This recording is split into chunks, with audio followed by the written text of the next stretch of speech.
Condensed Bat-Supe in 30 seconds. January is National Blood Donor Month, but the need for blood is constant. From accident victims and cancer patients to premature babies and those with blood disorders, your one blood donation can help save the lives of multiple people. Make a difference in the lives of others. Give blood through the American Red Cross to help hospital patients. Call 1-800-RED-CROSS or visit redcrossblood.org today. The following is transcribed. Welcome to Condensed Bat-Supe. Now with 66% fewer superheroes than our regular podcast, which makes Condensed Bat-Supe even less nutritious, but still just as delicious. We're featuring episodes of the adventures of Superman without the caped crusaders. Tie on your capes for lots of social justice, plenty of emotional manipulation, and duplicitous deviltry galore. In this edition of Condensed Bat-Supe, we continue the story of Al Vincent's corrupt political machine with Chapter 3, as originally broadcast on May 23rd, 1946.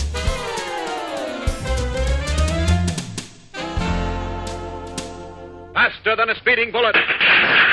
More powerful than a locomotive. Able to leap tall buildings at a single bound. Look, up in the sky. It's a bird. It's a plane. It's Superman. Kellogg's Pep. P-E-P, Pep. Kellogg's Pep, the Sunshine Cereal, presents The Adventures of Superman.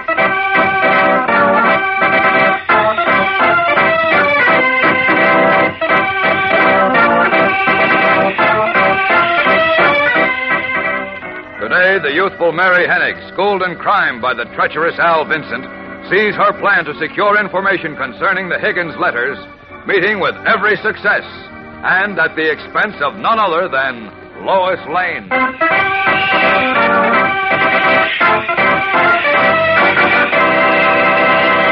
Hello there, gang. This is your pal Dan McCullough. Say, some kids say it's out of this world. Some call it a dream dish. But everybody agrees that this week's Pep Dish of the Week is a frolic of breakfast fun. It's a Pep Jamboree, you know, a dish that's just as nifty as its name. Now, here's how you make it. You pour out your regular serving of Kellogg's Pep, the Sunshine Cereal. Cover with that gay mixture fruit cocktail and a little of the sweet syrup. Pour on milk and pitch into your Pep Jamboree. It's colorful. It's flavorful. It's terrific. You see, you dig down through the juicy chunks of fruit to toasted flakes of Kellogg's Pep that are loaded with keen sunshine flavor. Why, Pep tastes a bang-up good. You want to finish off every delicious spoonful in your bowl. And that's the right idea, you know, because you don't want to waste cereal, especially nowadays when we're sending the cereal grains to fellows and girls across the seas. So keep that in mind, gang, when Mom brings Kellogg's Pep home from the grocer's. Make it your job to see that it's not wasted. Handle the package carefully if you pour your own Pep, and polish off every bit you pour out. And say, kind of keep watch on your younger brothers and sisters, too. Make sure to eat all your Pep. Don't waste it. And now, the adventures of Superman. When Tony Sloan, a Daily Planet reporter, managed to secure several letters proving that Martin Higgins, candidate for mayor of Metropolis, is connected with gangsters and racketeers, Editor Perry White was jubilant. Now, he told Clark Kent and Lois Lane, they could ensure the election of Henry Marshall, an honest man who had promised to wipe out the slums and thereby remove the worst breeding ground for juvenile delinquency. But somehow this came to the attention of Al Vincent, a crooked pawnbroker and political henchman of Higgins. Calling in Mary Hennig, a 15-year-old girl, also known as Chickie, Vincent offered her $100 to worm her way into the Daily Planet and retrieve the Higgins letters. Having met Lois Lane when the girl reporter had done some settlement work, Mary visited her, and by playing on Lois's sympathies with a phony hard luck story, made her an unwitting ally. As we continue today, Lois, her arm protectively around Mary's shoulder, is in Perry White's office, trying to secure for the seemingly nice girl a part-time job, as Clark Kent stands by. Listen. I I tell you, we are short-handed around here, Chief. We need another office boy. I mean office girl. We don't need another office boy or an office girl either. But we do. Beanie should have someone to help him run copy. The poor boy is running himself ragged. Are you kidding? Beanie never ran a step in his life. If I gave him an assistant, he'd sleep all day. Well, Miss Williams needs help in the filing room, doesn't she, Clark? Huh? Why, yes. Come to think of it, Lois, Miss Williams has been looking rather tired lately. There. You see, Chief, Clark thinks we need Mary, too. I don't care what he thinks. I'm running this paper, and Mary can help Beanie and Miss Williams, and me, too. What's more, I'm sure she'll develop into a fine reporter. Sure, look, Chief, Lois is right. After all, you can't expect... No. We've got all the help we need, and that's that. And furthermore... Now, you see what you've done, Chief? What I've done? Yes, you. Don't cry, Mary. What's the matter with you two? Can't you see this girl's too young to go to work? She belongs in school.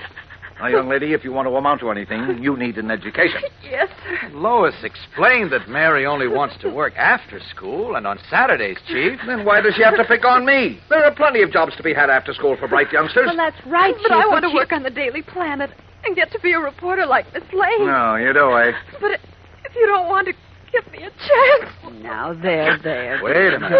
Take it easy, Mary. Lois, will you please make her stop that infernal crying? I think you better take her out of here, Lois, for a minute. I will. But you haven't heard the last of this, Mr. White. Come along, Mary. Oh, all right. Goodbye, Mr. White. Goodbye. Have her wait in the city room, Lois. Wait, what for? Sit in that chair by Miss Bartrack's desk, Mary. Now, don't go away. You ought to be ashamed of yourself, Chief. You certainly should. Aye, ashamed. What for?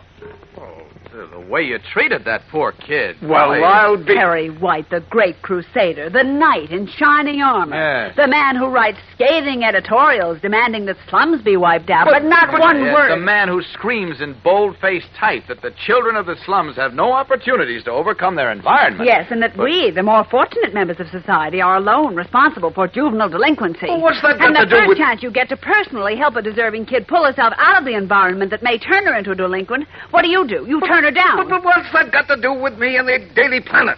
What are we running here, a social service agency? Oh, now, look, what am I supposed to do? Give a job to every prospective juvenile delinquent who takes it into his head No, to come Chief, in here? you're not supposed to. Nobody's asking you to do that.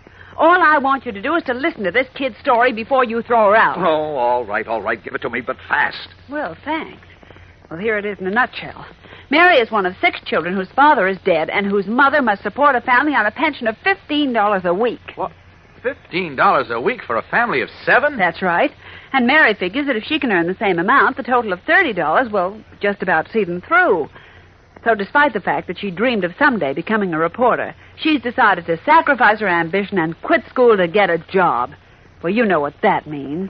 Probably that she'll never overcome her environment as long as she lives. And also that the first chance for easy money that comes her way will tempt her to grab it. Yes, and that, as you well know, results usually in a kid's becoming a juvenile delinquent. The lure of easy money through crime is a temptation hard to resist. You've said that 100 times in your editorials, Chief. Sure I have. Everyone knows that. Well, but here's a chance to save one youngster from falling into it. Don't you think it's worth $15 a week to give her a chance? She seems like a bright kid, too. Certainly deserves credit for her spunk. I'll say she does. And she is bright, too. She was the smartest one in my class. Seems to have a real knack for picking things up quickly. What do you say, Chief? Well, if what you say is true... Oh, Chief, you will give her the job? Now, wait a minute.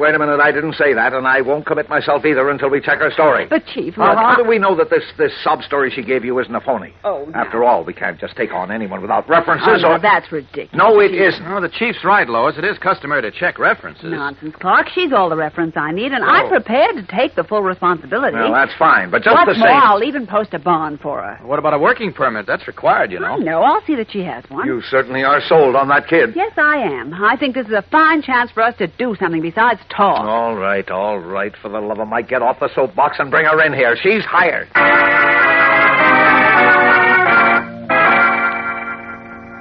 Now, Mary, I want you to understand that I'm hiring you without references and strictly on Miss Lane's say-so. I understand, Mr. White. Oh, gee, I hope you won't be sorry, Miss Lane. I know I won't, Mary. I certainly hope so. Now, you'll get $15 a week for coming in every day after school and all day Saturday. Oh, gee whiz, that's swell. When can I start? Right away. Oh, Lois, take her in and introduce her to Miss Williams and see that she meets the rest of the staff. Okay, Then Chief. come right back here because Tony Sloan should be here soon with those... Oh, wait a minute. Very White speaking. Tony? Where are you? We were Huh? What's that? Something wrong, Chief? Quiet, Kent. Go on, Tony. Yes. Yes, you sure? Oh, boy, that's wonderful. Swell. Hey, you bet. I'll contact Inspector Henderson. Look, what about those Higgins letters? I see. Now, okay. Kent will meet you there at 9 o'clock. Right. Now, be careful now. Goodbye. Well, must have been good news. You certainly look pleased, Chief. Like the cat that swallowed the canary. That swallowed Martin Higgins would be better. Hey, what's up? Tony discovered something new? And how? He's been digging into Higgins' background further, and he has just come up with another of that rat's dirty business partnerships. A pawn shop that serves as a fence for a gang of young hoodlums. Wonderful. That's not all. The guy who runs the pawn shop, Tony says, conducts what amounts to a training school for boy and girl thieves. Good heavens, who is this monster? A man named Al Vincent. Al Vincent? Hey, what's the matter, Mary? Why have you turned so pale? As the color drains from Mary's face, Lois turns to her solicitously, while Perry White and Clark Kent, their eyes suddenly narrowing searchingly, look hard at the girl. Is she about to give herself away as Al Vincent's agent? We'll know in a moment, so stand by for the dramatic climax of today's episode. Say, gang, if you want breakfast to give your day a good start in life, latch on to Kellogg's Pep, the Sunshine cereal. Boy, there's a breakfast treat that is a treat. Packed with sunny, golden toasted flavor, for one thing. A keen, sparkling sort of flavor that perks up your appetite like anything. Pep is crisp, too, and crunchy, so tender it practically melts in your mouth. Why, Kellogg's Pep tastes so terrific, you can hardly wait to dig in and finish off every golden toasted flake in your bowl. Mom likes that, you know, because Pep is good for you. Sure, gives you solid whole wheat nourishment plus. What's more, it's never a good idea to waste cereal. And nowadays, we're sending the cereal grains to help give good grain nourishment to fellows and girls all over the world. So, latch on to Pep, gang. When Mom brings Kellogg's Pep home from the grocer's, make sure there's no waste at your house. If you pour your own Pep, pour it carefully and polish off every bit you pour out. Pass the word along to the rest of your family, too. It's so easy to do, and it's so important. Always eat all your Pep. Don't waste it. What's the matter, Mary? Why have you turned so pale? Don't you feel well? No, Mary, do you know Al Vincent?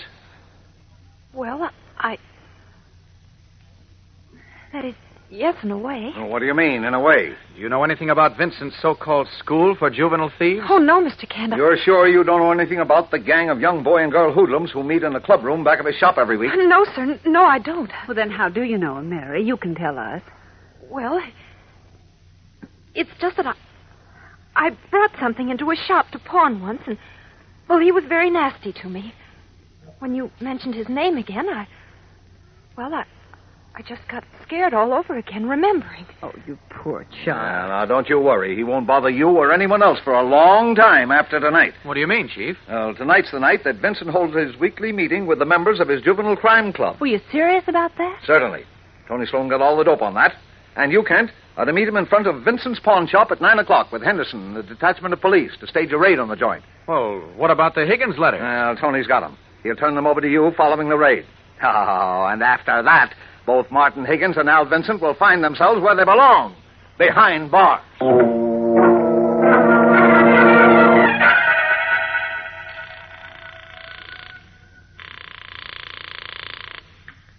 Hello? Johnny? Yeah, who's this? Chicky, listen and get this to Al right away. The cops are going to raid Al's clubroom tonight at 9 o'clock. What? Shut up and listen. A guy named Tony Sloan, a reporter, is going to be waiting out front for him. He's got the Higgins letters. Got that? Yeah, sure. Okay. Now get in touch with Al right away and tell him everything I told you. And don't waste no time.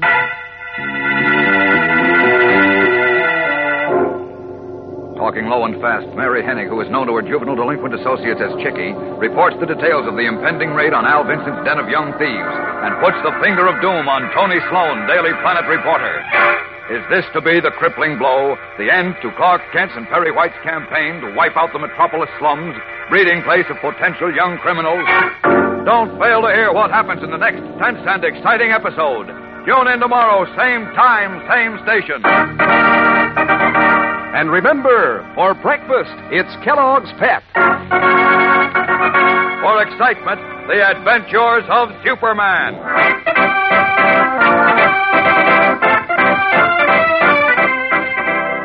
Superman is a copyrighted feature appearing in Superman DC comic magazines and is brought to you Monday through Friday at the same time by Kellogg's Pep, the Sunshine Cereal.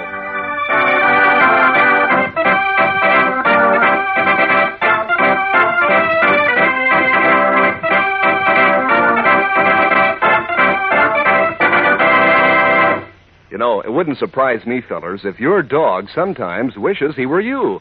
Then he could tell Mother what he likes to eat. And it wouldn't surprise me if he'd ask for Kellogg's Grow-Pup Dog Food Quick. It beats all how many dogs beg for it. Grow-Pup has such a swell, meaty flavor. And there are 3 different kinds. There's Grow-Pup Ribbon, Grow-Pup Meal, and Grow-Pup Pellets. They're all mighty tasty and mighty good for your dog. Help give him lots of muscle, strong bones, and teeth. Remind Mother, next time she's marketing, to ask for Kellogg's Grow-Pup. And be sure to be with us tomorrow for the thrilling adventures of Superman. This is the Mutual Broadcasting System. And now, faster than a speeding bullet, Condensed Bat-Supe proudly presents Chapter 4 of Al Vincent's Corrupt Political Machine, which was originally broadcast on May 24th, 1946. Faster than a speeding bullet. More powerful than a locomotive. Able to leap tall buildings at a single bound. Look, up in the sky. It's a bird. It's a plane. It's Superman. Kellogg's Pep. P-E-P, Pep. Kellogg's Pep, the Sunshine Cereal, presents The Adventures of Superman.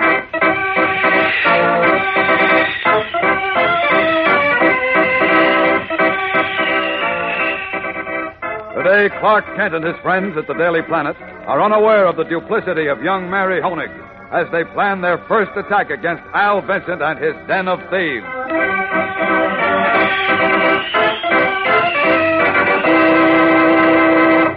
Hello there, gang. This is your pal Dan McCullough. You know, nobody wants a gloom box at the breakfast table in the morning.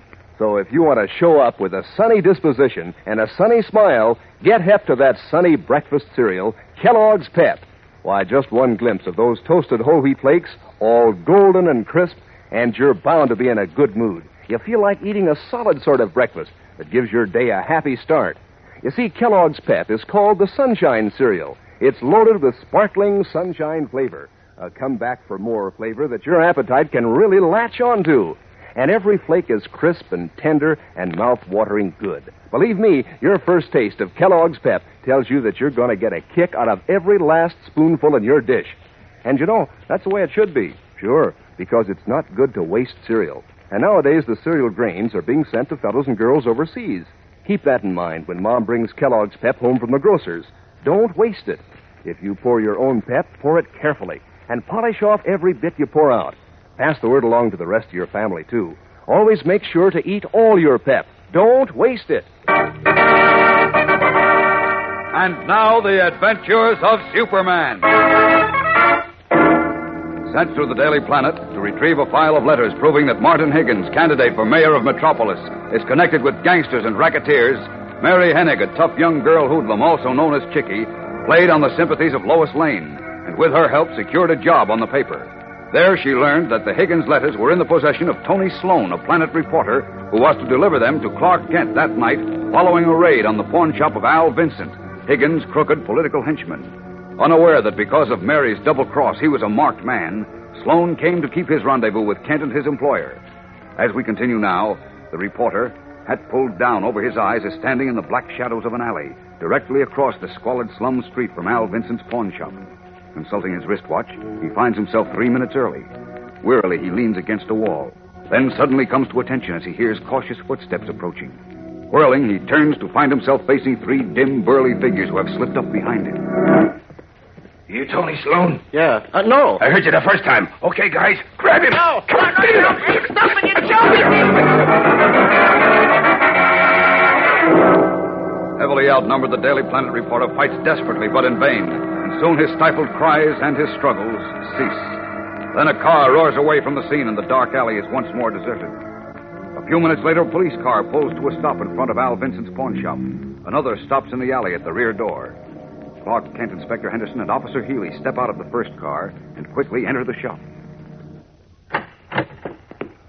Good evening, gentlemen. Are you Al Vincent? That's right. What can I do for you? I'm Inspector Henderson of the police department. Here's my shield. Well, it's a nice-looking shield. You want to pawn it, Inspector? Wise guy, huh? Never mind, Healy. Vincent, we have information that you maintain a headquarters for juvenile lawbreakers here and that you deal in stolen property. What? Now, wait a minute. I want to have a look around. Here's my search warrant. No, now, look here, Inspector. Come along. I want to look at your club room. What club room? I don't know what you're talking about. Oh, no? No. I'm an honest merchant. Save it, Vincent. Open the door, Healy. Hold it, Inspector. Stand back, Kent. Go ahead, Healy. Nobody move. This place is surrounded. What the... Well, I'll be empty. I tried to tell you. There's nobody here. Of course there ain't nobody here. This is my storeroom. Storm. No kids, no jukebox, no card games. Just a lot of old junk. I thought you said this was Vincent's clubroom, Kent, and that he was holding a regular weekly meeting of his hoodlums tonight. That's right, Inspector, but apparently Mr. Vincent was tipped off to expect us. What do you mean I was tipped off? I got nothing to be tipped off about, see? I'm an honest merchant. I don't like cops busting into my place like I'm a crook. Why don't you... Just a moment, You want to Vincent. look my place over for stolen property? Go ahead. But you won't find nothing. Oh, I'm sure we won't. Now. You won't find stolen property here ever. And no kid burglars either. You guys got a nerve busting in here. I'm an honest citizen. I don't have to stand for raids and insults from a lot of... Wait a minute. I'm sorry, Mr. Vincent. It looks like somebody was talking through his hat. You bet he was. Tony Sloan doesn't talk through his hat, Inspector. I tell you, this raid was tipped off. Oh, yeah? Yes. Tony's too good a reporter to give us a false lead. Says you. Now, Vincent. Now, you ought to suck him one for this. Relax, pal. Relax, nothing. What about my reputation? What about... Take it easy. It was a mistake, and we're sorry. Now, forget it. Come on, Kent. Healy, let's get back to the car.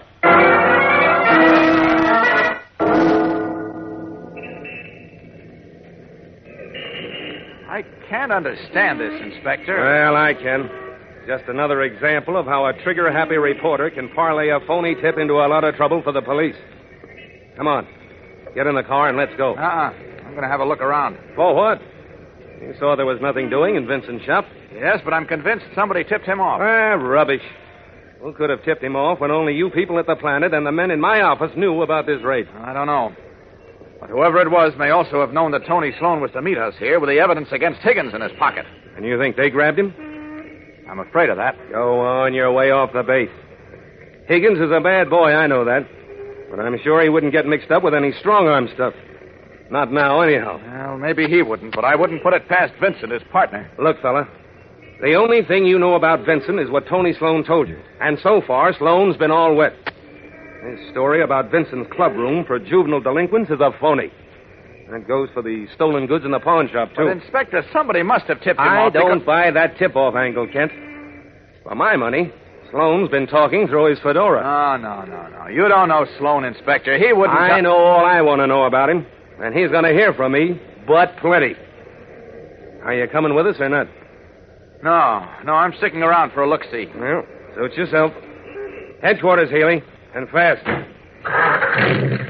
So long, Kent. And look, don't bother me anymore with crackpot yarns dreamed up by some wacky reporter.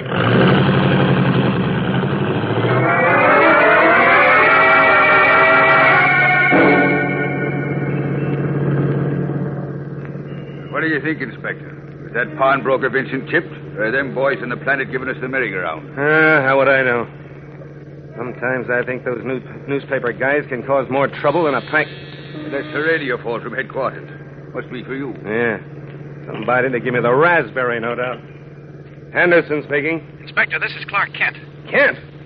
Hey, how did you get me on this radio phone? I'm connected through headquarters. Well, of all the brass-bound, nervy characters... Listen, Inspector, listen. This is urgent. Yes, it had better be, or... It is, believe me.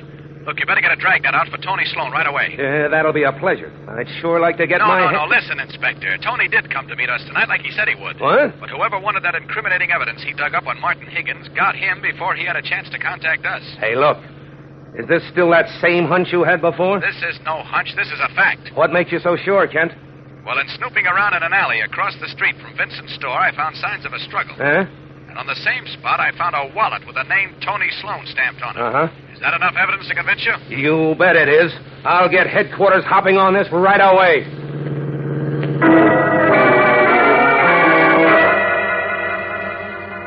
We'll be back in a moment for the tense climax of today's episode. So stand by. Say, gang, no up and Adam, fellow or girl, wants to miss anything these days. No, sir. So don't you miss trying this week's Pep Dish of the Week. It's called a Pep Jamboree, and it's a real frolic of flavor and fun. The makers of Kellogg's Pep dreamed it up, and Kellogg's Pep gives it that special something that gives your appetite the go-ahead signal. Now, here's how to make a Pep Jamboree. You top your regular serving of Kellogg's Pep, the Sunshine cereal, with mixed fruit cocktail, some of the sweet syrup, too. Pour on milk, and have yourself a jamboree of smooth eating. When you dig down through the juicy chunks of fruit to those crisp, tender flakes of Kellogg's Pep, boy, what a treat. That sparkling sunshine flavor really seems to rise and shine. Of course, Pep always tastes delicious, so you want to polish off every last bit in your bowl. And you know, that's mighty important, especially nowadays when the cereal grains are being sent to fellas and girls all around the world. So, gang, don't waste cereal. When Mom brings Kellogg's Pep home from the grocer's, make sure there's no waste at your house. If you pour your own Pep, pour it carefully and eat up every bit you pour out. Get hep to Pep, gang. Eat all your Pep. Don't waste it. After reporting to Inspector Henderson his discovery of Tony Sloan's wallet near the signs of a scuffle in a dark alley, Kent returned to the scene to continue his investigation. There, his keen eyes found another, even more startling clue. Hey, what's this? Faint footsteps leading away from these scuffle marks. Looks like somebody was being dragged, too. Let's see where they go.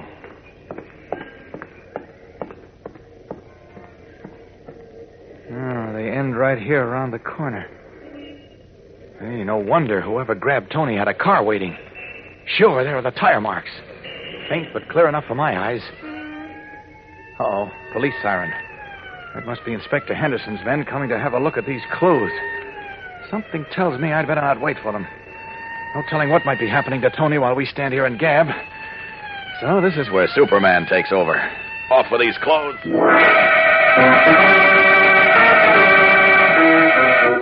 Changing swiftly from the guise and garb of Clark Kent to the blue and red costume of Superman, he streaks upward. Up, and away! Then, like a mighty bird, the Man of Steel streaks away, his keen eyes following the faint but to him distinct trail of tire treads below him.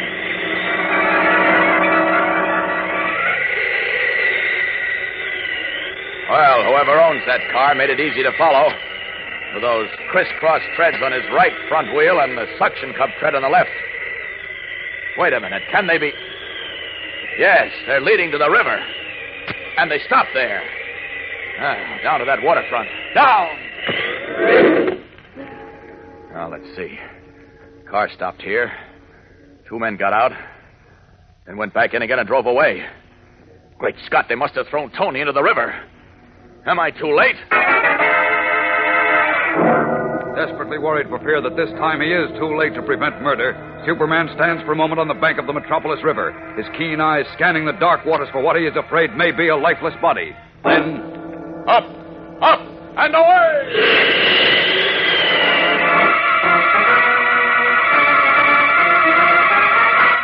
Rocketing up once again, the Man of Steel skims over the surface of the river, using his X-ray vision in a desperate attempt to find Tony Sloan, the reporter who risked his life to expose a vicious political ring that encourages juvenile crime and delinquency to further its own greedy purposes. Is Superman too late this time? Have the evil forces of political greed liquidated Tony Sloan, and with him the evidence which would blast their hopes for the continued development of juvenile delinquency? We'll know more Monday, so don't miss a minute of the next thrill-packed episode. Tune in again Monday, same time, same station. And remember, for breakfast, it's Kellogg's Pep. For excitement, the adventures of Superman.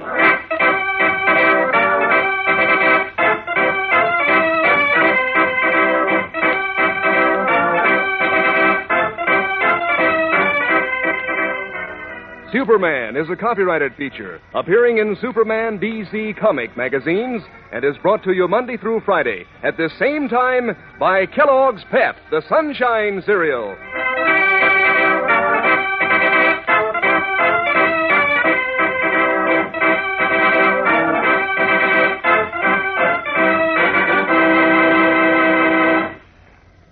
Say, your dog's as good as any champ, isn't he? So see that he gets Kellogg's Grow-Pup dog food like lots of champion dogs do. Mix Grow-Pup in with his table scraps of meat and fat. It'll give him lots of muscle, help keep him husky and strong. He can take his pick of 3 different kinds of Grow-Pup, too. There's Grow-Pup Ribbon, Grow-Pup Meal, and Grow-Pup Pellets. They're all just full of wonderful meaty flavor. Ask your mother to get Grow-Pup today. It's good for champs, good for your dog, too. Remember, that's Kellogg's Grow-Pup. And be sure to be with us on Monday for the thrilling adventures of Superman. This is the Mutual Broadcasting System. It's time for a Condensed Bat-Supe Extra Helping, because who says helping can't be fun? This time, to celebrate National Blood Donor Month, we'll take a trip to Riverdale to check in on Archie Andrews and the gang as they get ready for a big party to benefit the Red Cross in the episode titled Jokes at Mrs. Lodge's Red Cross Party, or The Red Cross Benefit, as originally broadcast on March 15th, 1947.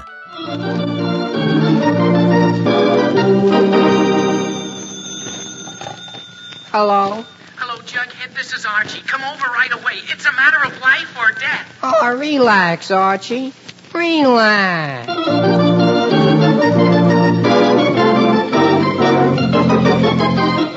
Yes, and you relax too, folks, if you can, because here he is again, right out of the pages of Archie Comics magazine with all his gang.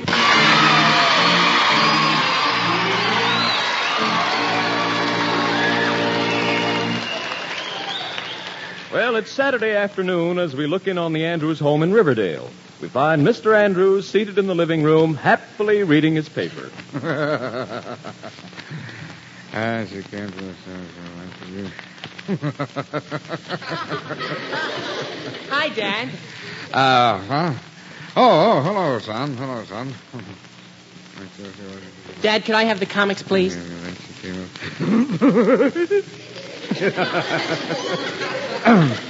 No what? Oh, comics. No, Archie, you certainly may not. Gee whiz.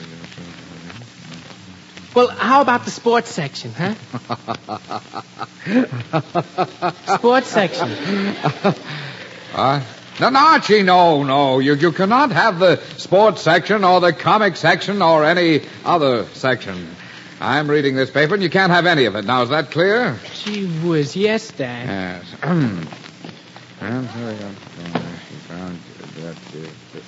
Archie, for Pete's sakes, what are you doing down there on the floor?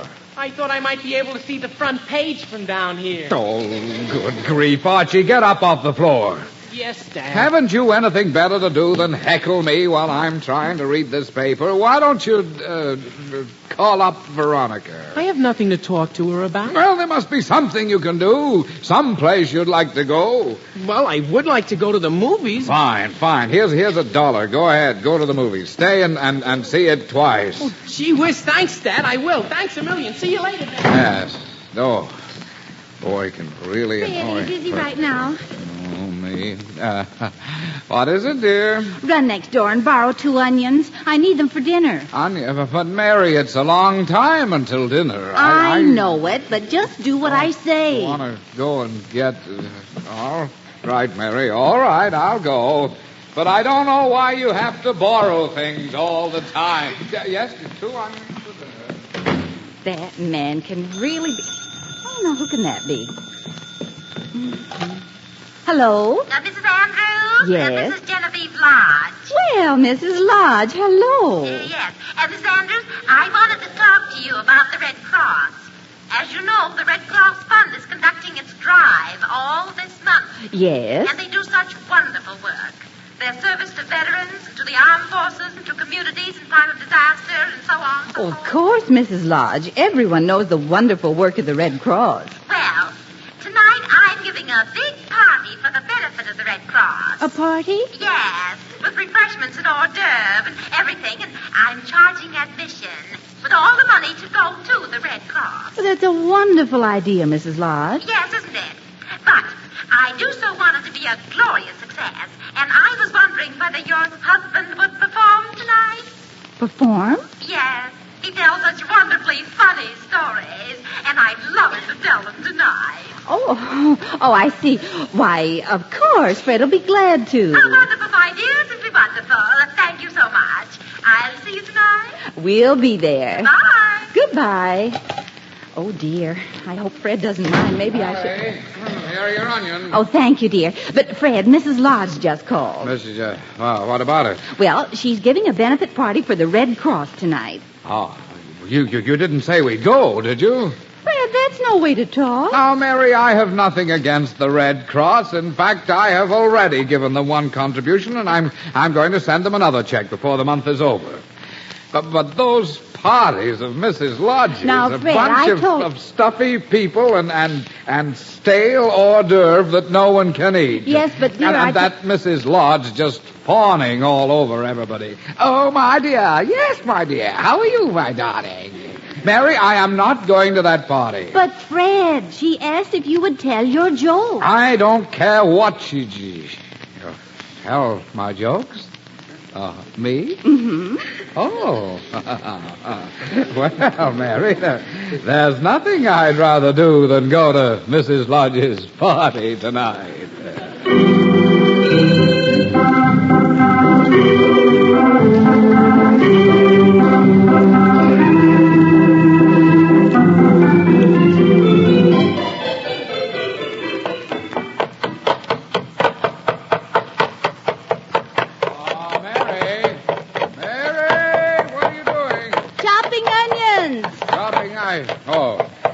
Dear, I've finally got my routine all set for the party. Would you listen to it, dear? I want to get your reaction to the... Why, of course, dear. Go right ahead. Yes. Well, I thought I would begin by... Well, go on. Go on, I'm listening. Oh, all right, dear. I thought you were busy. I thought I would begin... Well...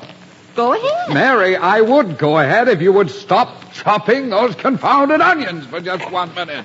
Oh, I'm sorry, dear. Go ahead. You have my undivided attention. All right, dear. All right. Now, tonight at that party, I'll make a few introductory remarks, and then I'll lead into my first joke. Yes? I'll say, that reminds me of a funny story. Oh, what reminds you of a funny story? Something I will have said in the introduction, Mary. Well, go ahead, dear. All right. Now, I'll say, that reminds me of a funny story. A story of an old maid who finally married an X-ray specialist because he was the only one who ever saw anything in her. Anything in her. Mary, what did you say? I said because he was the only one who ever saw anything in her. But I was going to say that, Mary. That's my... Mary, don't ever do that when someone's trying to tell a joke. It upsets people. It frustrates them, confuses them. Oh, I'm sorry, dear. Bet half the nervous people in this country got that way just from not being allowed to tell the last lines of jokes. I said I'm sorry, dear. I won't interrupt again. Terrible thing. All right, dear, all right. So just see that you don't. Not nice. Now, after I tell this joke about the X-ray specialist, then I have a very funny story about the lightning bug who got caught in the lawnmower. Oh, that must be a new one, dear. How does it go? Well, first of all, I say, do you know what the lightning bug said when he got caught in the lawnmower? No. Well, he said,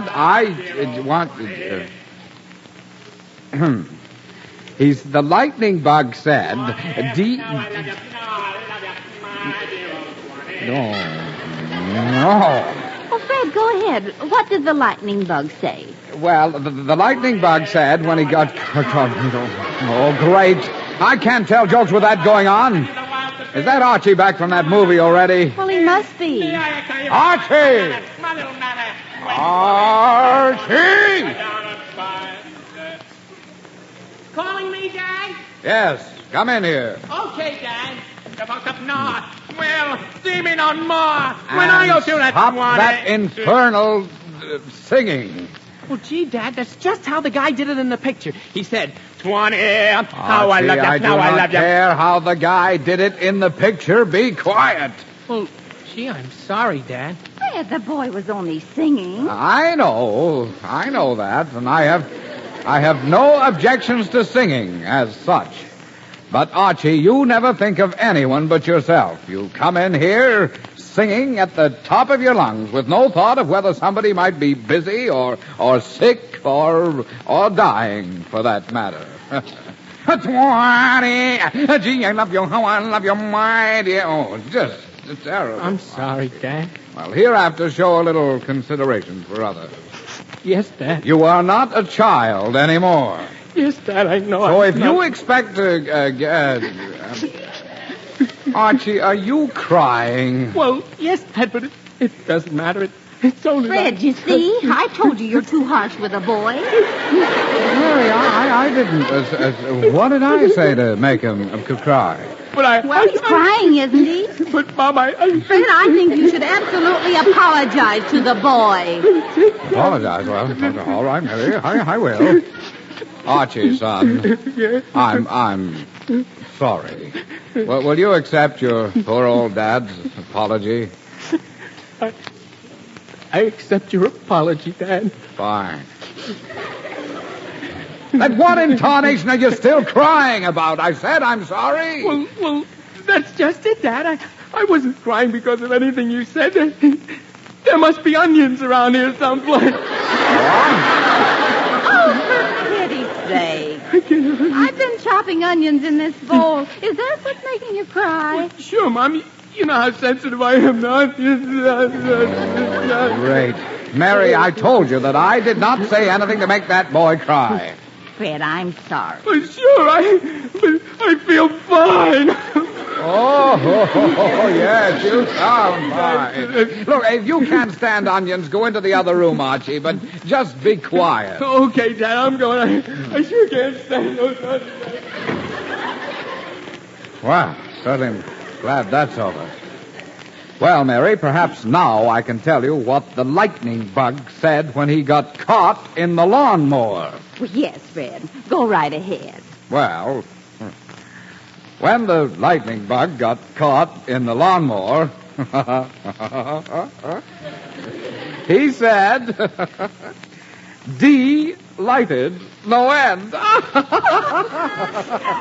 that's very funny. Very, very funny. Mary, are you crying at my joke? No, Fred, your joke is all right. I guess these onions are getting me, too. Oh, fine. Well, I guess I'll go someplace else and rehearse. Even Jack Benny couldn't be funny around here.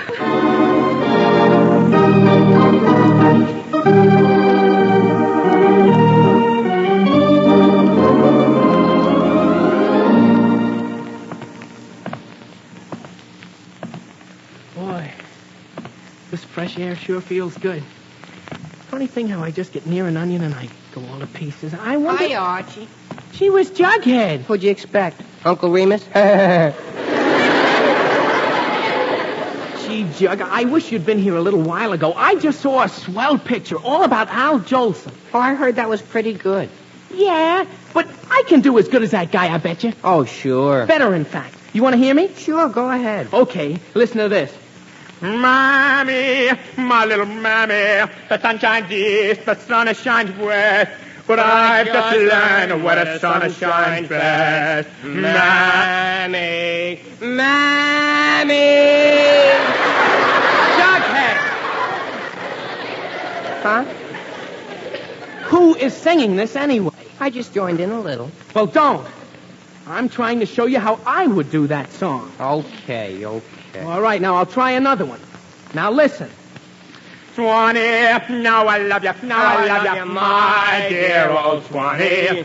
I give the world to thee, and Jughead, Huh? Jughead, just what do you think you're doing? Singing. Jug, it so happens that I'm trying to show you how I can imitate Larry Parks imitating Al Jolson. Well, I'm just imitating Archie Andrews, imitating Larry Parks, imitating Al Jolson. I know it.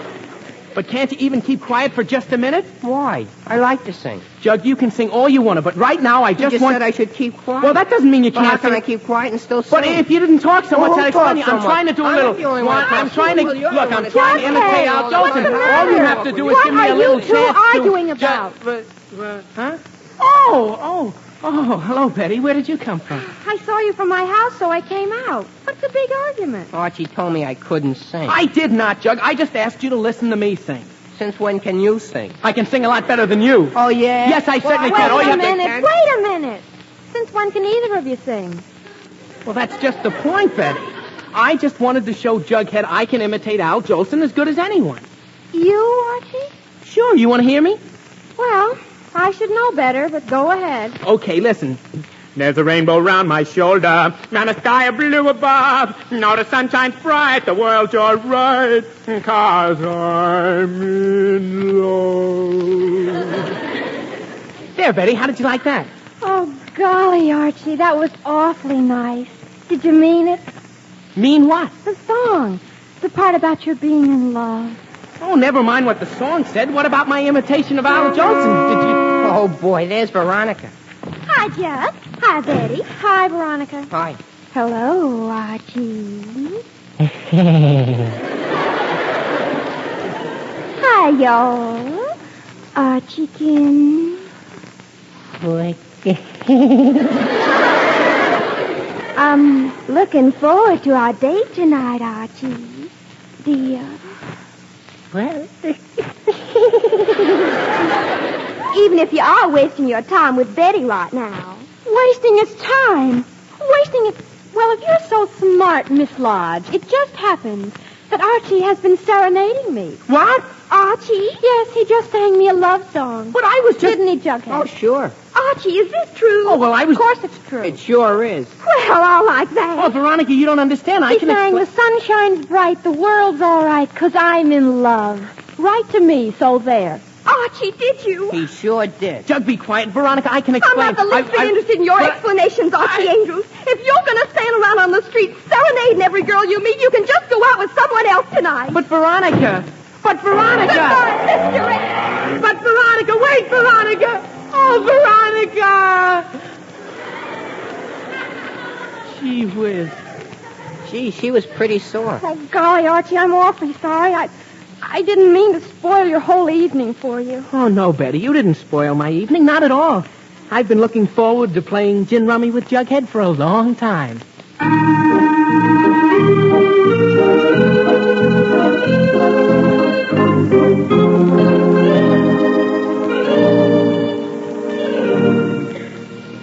Fred, you ready? Ready as I'll ever be, dear.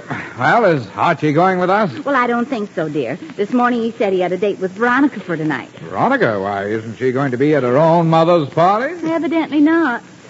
Well, let's go, dear. All right, Mary. You know, something tells me we're going to have a very enjoyable evening at the lodges.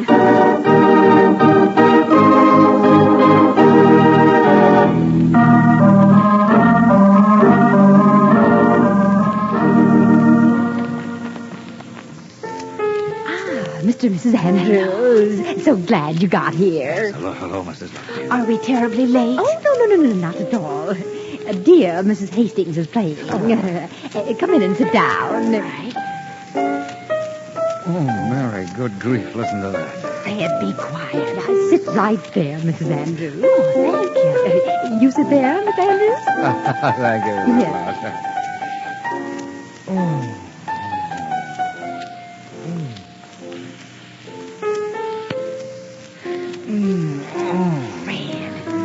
I didn't say anything, dear. Well, stop fidgeting.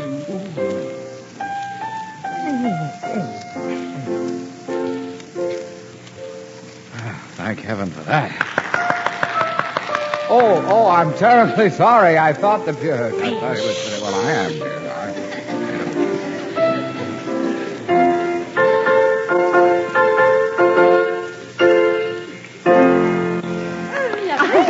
lovely, simply lovely. Great applaud. Why? Lovely. It was wonderful. Mary, don't overdo it. She's liable to play an encore. Mrs. Hastings, dear girl, that was delightful. Simply delightful.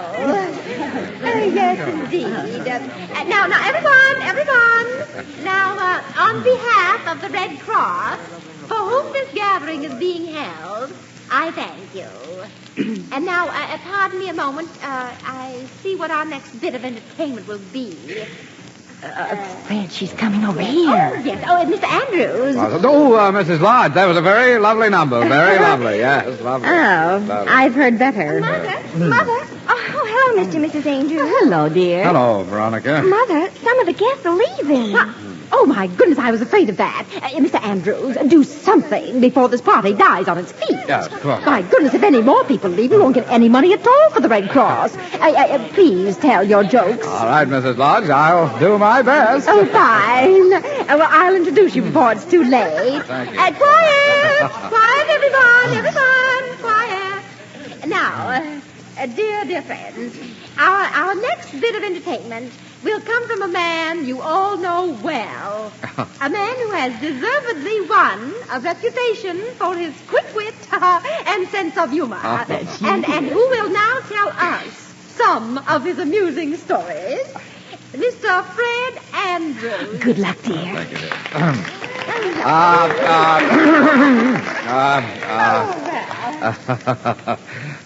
Thank you, Mrs. Lodge, for that very flattering introduction. You read it just the way I wrote it.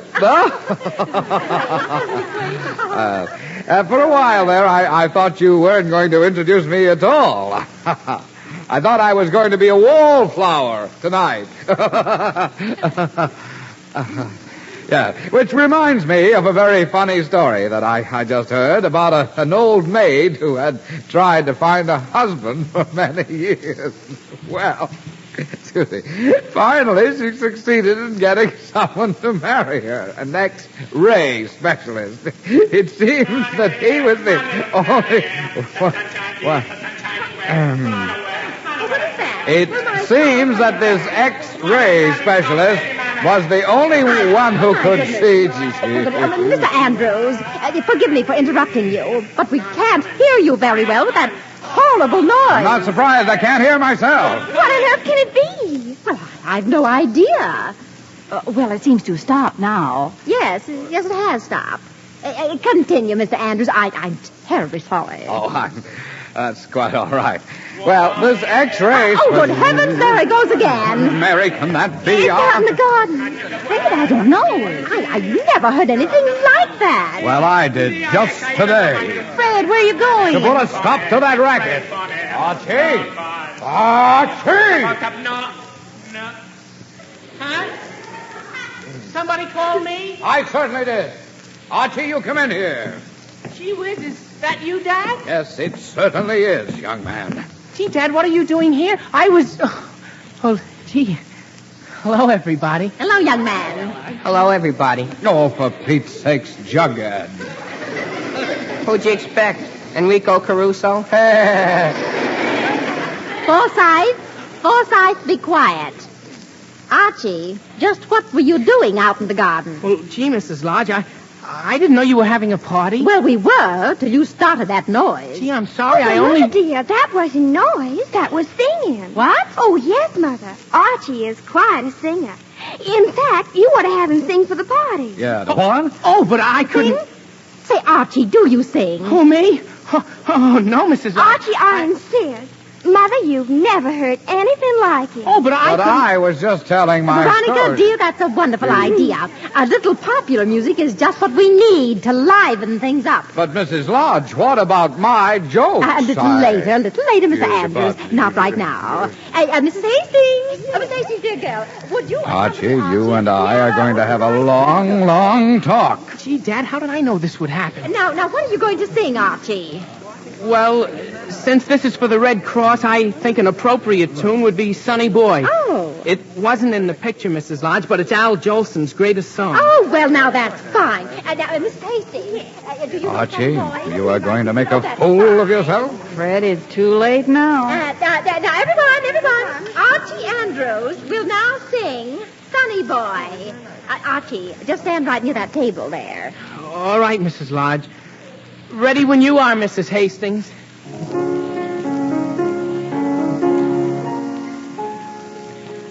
Climb upon my knee, sonny boy.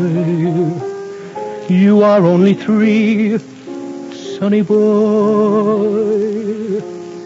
You've no way of knowing, there's no way of showing what you mean to me, sonny boy. When there are gray skies, I don't mind those gray skies. You make them blue, sunny boy.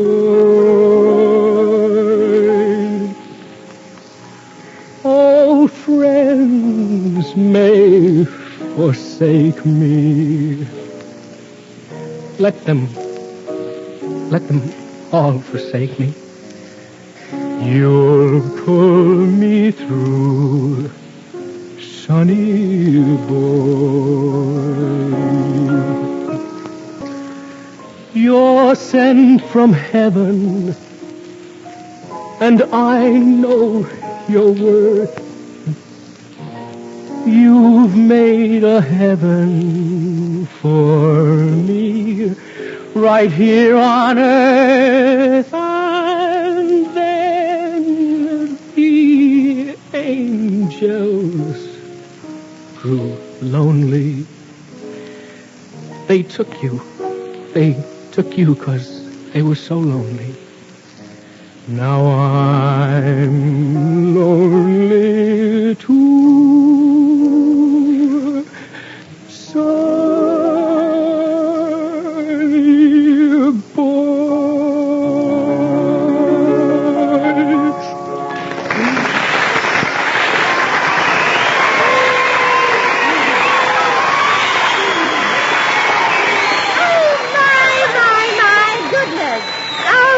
My goodness, that was wonderful. Now, Archie, you were superb. Such emotion. Archie, you were sensational. So moving. Darling, you were great. Yes, son, you were terrific. Oh, it wasn't anything. And Archie, I apologize for thinking you couldn't sing. You deserve a great big hit. And,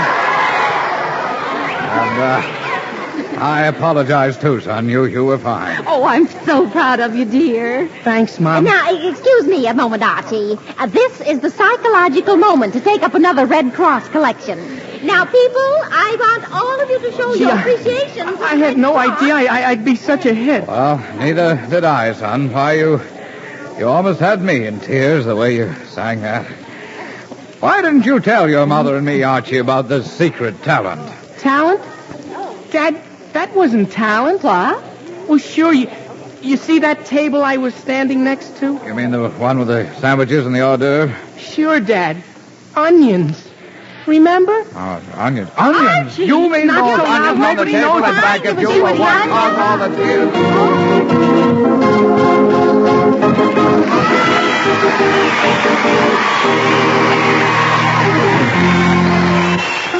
So we conclude another chapter of the adventures of Archie Andrews, written by Carl Jampel and based on the copyrighted feature appearing in Archie Comics magazine. Archie is played by Bob Hastings, Jughead by Harlan Stone. This program is directed by Kenneth McGregor. Listen next week for more of the merry adventures of Archie Andrews. This is Bob Sherry wishing you a very pleasant weekend. So long. This is NBC, the National Broadcasting Company.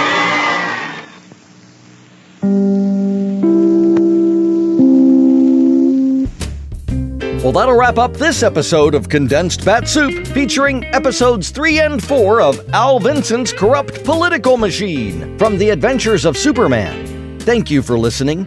Be sure to tell your friends to subscribe to Bat-Supe on their favorite podcatcher. We can also be found on YouTube and Facebook.